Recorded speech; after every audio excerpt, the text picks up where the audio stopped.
El 30 de octubre de 1968, a las 9:45 de la noche, un joven pareja, David Faraday y Betty Lou Jensen, fueron encontrados brutalmente asesinados en un lugar solitario de citas en Vallejo, California. Sus cuerpos yacían inmóviles, sus sueños destrozados para siempre. A medida que avanzaba la noche, una senda de sangre marcaba el lugar donde las víctimas encontraron su muerte prematura. El asesino había actuado con una velocidad y precisión de rayo, dejando atrás un escenario aterrador. El silencio ominoso que siguió solo añadió al horror del momento. El escenario era una macabra danza de violencia y muerte, con manchas de sangre esparcidas por todas partes, un contraste agudo con los entornos serenos.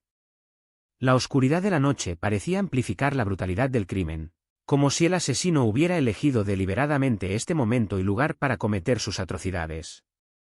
Un débil olor a gasolina flotaba en el aire, un recordatorio persistente de la crueldad calculada del asesino. Al llegar los investigadores, se encontraron con una mezcla caótica de luces y sirenas de policía, un soundtrack jarring para los horrores que iban a descubrir. El lugar de citas pacífico una vez había sido transformado en un escenario del crimen, un testimonio de los horrores que se habían desplegado. David Faraday, un estudiante de secundaria de 17 años, y Betty Lou Jensen, de 16, eran las víctimas inocentes de un asesino desequilibrado. Sus cuerpos se encontraban estirados en el coche, sus vidas cortadas a la mitad en la cima de la juventud. Los ojos de David estaban congelados en una mirada permanente, una imagen aterrador que se quedaría con los investigadores durante años. La belleza de Betty Lou seguía intacta, pero su rostro una vez hermoso ahora estaba distorsionado en una grotesca mueca. El asesino había tomado gran cuidado en dejar sin testigos, sin evidencia y sin pista de su identidad. Los testigos informaron haber escuchado un motor rugiente que se alejaba en la noche, seguido del débil sonido de risas, una melodía aterrador que parecía resonar a través de la oscuridad. Al llegar la policía, encontraron el coche abandonado, el motor todavía en marcha, y las luces de freno iluminando el escenario aterrador. Un par de binóculos, un pistola de calibre 22 y un pedazo de papel con mensajes criptográficos se encontraban junto al coche, un llamado macabro del asesino. Los mensajes se convertirían en un sello de la identidad del asesino del Zodíaco, un reclamo distorsionado de responsabilidad que iba a perseguir a los investigadores durante años. Antes de seguir adelante, haga clic en suscribir y active la campana. Publicamos nuevos casos todos los días. Voy a llevarle de regreso al comienzo de esta historia. Un viaje que nos llevará a través de los rincones más oscuros del área de la bahía. Un lugar donde nada es como parece, y la verdad a menudo está envuelta en misterio. El asesino del Zodíaco, un nombre que se convertiría en sinónimo de terror y miedo, había estado acechando en las sombras durante años, esperando el momento perfecto para atacar. Sus víctimas eran un grupo diverso de jóvenes, todos con sus vidas por delante, hasta que la cacería del Zodíaco las reclamó. La investigación que siguió sería una de las más complejas e intrigantes en la historia del true crime estadounidense. Vamos a sumergirnos en las vueltas y revueltas, los caballeros rojos y las teorías, mientras vamos a desentrañar el misterio de la identidad del asesino del Zodíaco. Las raíces del asesino del Zodíaco están envueltas en misterio, pero los expertos creen que era un producto de los turbulentos años 60, un tiempo de gran cambio social y agitación. Era probablemente un estadounidense de clase media, posiblemente un ex personal militar, que había crecido desilusionado con la sociedad y decidió tomar la ley en sus propias manos.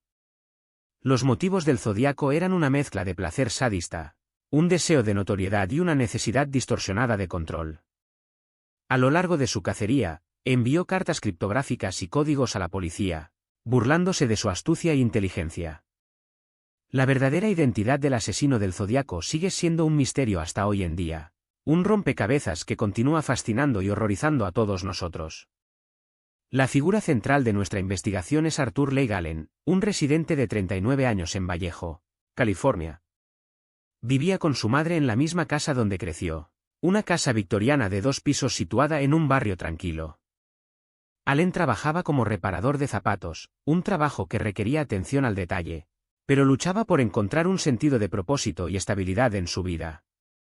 Según todos los informes, Allen era una persona amable y afable, bien vista por sus vecinos y conocidos. Sin embargo, debajo de su exterior atractivo, Allen albergaba un pasado oscuro y turbio. La vida diaria de Allen estaba marcada por una sensación de monotonía y rutina, interrumpida solo por sus estallidos periódicos de ira y frustración. A pesar de su comportamiento afable, Allen luchaba por formar relaciones significativas, y su vida romántica era una serie de relaciones fallidas y conexiones insatisfechas. Trabajaba duro para mantenerse a sí mismo y a su madre, pero su trabajo parecía quitarle la vida, dejándolo sintiendo agotado y insatisfecho. La madre de Allen, que sufría de salud pobre, se apoyaba en él para el cuidado y el apoyo, lo que puede haber contribuido a sus sentimientos de responsabilidad y obligación. Mientras tanto, Allen anhelaba la emoción y la aventura, pero su vida monótona parecía sofocar su creatividad y pasión. Las cualidades agradables de Allen eran numerosas, y poseía un cierto encanto que lo hacía fácil de gustar. Era un músico y artista talentoso, y sus actividades creativas le daban un sentido de alegría y satisfacción que no encontraba en otro lugar. A pesar de sus luchas con la ira y la frustración, Allen tenía un ingenio rápido y un sentido del humor agudo, que utilizaba para desviar la atención y hacer amigos. Sin embargo, debajo de su exterior agradable, Allen albergaba un enojo profundo y resentimiento, que dirigía hacia aquellos que percibía como injustos con él. A medida que su ira hervía justo debajo de la superficie, las relaciones de Allen comenzaron a desgastarse y descomponerse. Las relaciones de Allen con los demás eran complejas y multifacéticas, y él confiaba en pocas personas en su vida. Estaba particularmente cerca de la mujer que trabajaba con él en la tienda de reparación de zapatos, y le confiaba sobre sus luchas y miedos. Sin embargo, incluso ella estaba al tanto del alcance completo de la oscuridad de Allen, y sus relaciones más cercanas a menudo estaban marcadas por una sensación de superficialidad y desconexión. A medida que se desplegaban los meses que llevaron a los asesinatos del Zodíaco, las relaciones de Allen comenzaron a desgastarse, y se volvió cada vez más aislado y retirado. La pregunta es, ¿qué desencadenó la transformación en el comportamiento de Allen, y que lo llevó a desatar una reina de terror sobre las personas del norte de California? Era una fría noche de otoño en diciembre de 1968, las calles de Vallejo, California, estaban tranquilas y la niebla se estaba extendiendo. La temperatura había caído a un crujiente 40 grados Fahrenheit, y el cielo era un profundo y amenazante gris. Los residentes de esta pequeña ciudad estaban llevando a cabo sus rutinas diarias, sin saber de los horrores que estaban a punto de desplegarse. Las calles estaban vacías, salvo por el ocasional coche que pasaba, sus faros proyectando una extraña luz a través de la niebla. La policía del municipio también estaba tranquila, con solo un puñado de oficiales de servicio. Los eventos que llevaron a la comisión del crimen estaban envueltos en misterio, pero se cree que el asesino había estado acechando a sus víctimas durante algún tiempo. La policía había recibido una serie de cartas y códigos criptográficos del asesino, quien afirmaba haber matado a 37 personas. Sin embargo, no fue hasta el 20 de diciembre de 1968 que el asesino del Zodíaco atacó de nuevo, dejando una senda de sangre y terror en su rastro. El asesino había elegido cuidadosamente a sus víctimas, dirigiéndose a un joven matrimonio que estaba aparcado en un área aislada cerca de la carretera de Lake Herman.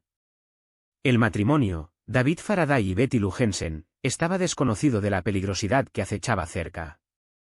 A medida que avanzaba la noche, el asesino hizo su movimiento, acercándose al coche del matrimonio con un pistola calibre .45. Disparó 4 tiros, 2 de los cuales alcanzaron a David Faraday, mientras que los otros 2 impactaron a Betty Lou Jensen. El asesino luego huyó del lugar, dejando al joven matrimonio para morir en la oscuridad. Se cree que el asesino tomó unos momentos para admirar su obra, tomando un momento para recopilar sus pensamientos y tal vez incluso dejar atrás una pequeña pista. Los gritos del matrimonio probablemente fueron ahogados por el sonido de los pasos del asesino, retirándose en la noche. Los faros del coche permanecieron encendidos, proyectando una extraña luz sobre la escena sangrienta. Las acciones del asesino fueron calculadas y deliberadas, dejando poco duda de que esto no fue un ataque aleatorio. El detalle más sorprendente de este crimen es la brutalidad con la que el asesino abatió a sus víctimas. Betty Lou Jensen fue disparada 2 veces, sin embargo, logró arrastrarse desde el coche y morir en la acera. Su cuerpo estaba lleno de balas, Pero fue la posición en la que se encontraba que se convertiría en un signo macabro del modus operandi del asesino del zodiaco. Estaba posicionada de manera que parecía casi calculada, como si el asesino hubiera tomado un momento para posar su cuerpo para su propia gratificación distorsionada. La imagen del cuerpo de Betty Lou Jensen, posada en un tableau macabro, se convertiría en una de las imágenes más duraderas y aterradoras del caso. La primera persona que descubrió el crimen fue un conductor que pasaba por la escena. Llamó a la policía, quienes llegaron rápidamente al lugar para encontrar los cuerpos sangrientos y sin vida de David Faraday y Betty Lou Jensen. El oficial en la escena se encontró con una visión que le quedó grabada para el resto de su carrera. En las horas tempranas del 4 de julio de 1969, la policía recibió una llamada telefónica del San Francisco Chronicle, que se hacía responsable de los asesinatos de David Faraday y Betty Lou Jensen. El llamante se identificó como el asesino del Zodíaco y advirtió de futuras agresiones. Se desplegaron oficiales al escenario, pero el llamante logró evadir la captura. Se desencadenó una búsqueda, pero tomaría semanas para que los investigadores piezasen los eventos de aquella noche fatal. A medida que la investigación arrastraba, el número de posibles sospechosos y pistas continuó creciendo. El punto de inflexión que cambiaría toda la investigación llegó en septiembre de 1969, cuando un hombre llamado Paul Avery, reportero del San Francisco Chronicle, recibió una carta del asesino del Zodíaco. La carta incluía uno de los criptogramas más infames de la historia estadounidense, un cifrado de 340 caracteres que se convertiría en un distintivo de los crímenes del asesino del Zodíaco.